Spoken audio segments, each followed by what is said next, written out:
ભરૂચના college road પર ગટરોમાંથી માનવ શીશ મળ્યા બાદ મૃતકોના અંગો મળી આવવાના મામલામાં પોલીસને મોટી સફળતા પ્રાપ્ત થઈ છે. પોલીસને મૃતકની ઓળખ કરવામાં સફળતા મળી છે અને મૃતક ભરૂચની શ્રવણ ચોકડી પરનો સચિન ચૌહાણ હોવાનું બહાર આવ્યું છે.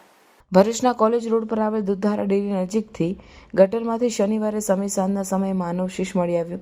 શ્વાનો માનવ શીશને ચૂંથી રહ્યા હતા તે દરમિયાન આ ઘટના બની હતી. આ અંગે પોલીસ અને સામાજિક કાર્યકર ધર્મેશ સોલંકીને જાણ કરાતા તેઓ દોડી આવ્યા હતા અને અન્ય અંગોની શોધખોળ હાથ ધરી હતી. દરમિયાન રવિવારે સવારના સમયે કમરથી ઘૂંટણ સુધીનો ભાગ મળી આવ્યો તો રવિવારે સાંજે જ આ ગટરની સામે આવેલ ગટરમાંથી એક હાથ મળી આવ્યો તો સોમવારે સવારે પણ એક હાથ મળી આવ્યો હતો. પોલીસે આ મામલામાં મૃતકની ઓળખ કરવા માટે વિવિધ ટીમો બનાવી ત્યારે પોલીસને મોટી સફળતા હાથ લાગી છે. મૃતક ભરૂચની શ્રવણ ચોકડી વિસ્તારમાં આવેલ વેદાંત સોસાયટીમાં રહેતો 34 વર્ષીય સચિન કુમાર પ્રવીણસિંહ ચૌહાણ હોવાનું ખુલ્યું છે. સચિન ચૌહાણ તથા તેની પત્ની પારુલબેન તથા છોકરા શિવા સાથે હોળીના તહેવાર માટે વતનમાં ગયા હતા. ત્યારબાદ પત્ની અને બાળકોને ત્યાં મૂકીને 6 માર્ચ 2025ના રોજ પરત આવ્યો હતો.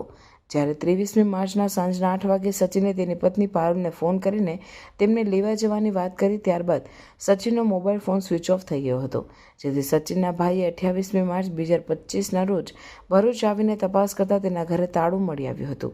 સચિનનો કોઈ પત્તો ન લાગતા તેણે ગુમ થવા અંગે એ ડિવિઝન પોલીસ મથકમાં ફરિયાદ પણ નોંધાવી હતી. ગટરમાંથી મળેલ હાથ પરના ટેટુના આધારે પોલીસે મૃતકની ઓળખ કરવામાં સફળતા મેળવી હોવાનું જાણવા મળ્યું છે.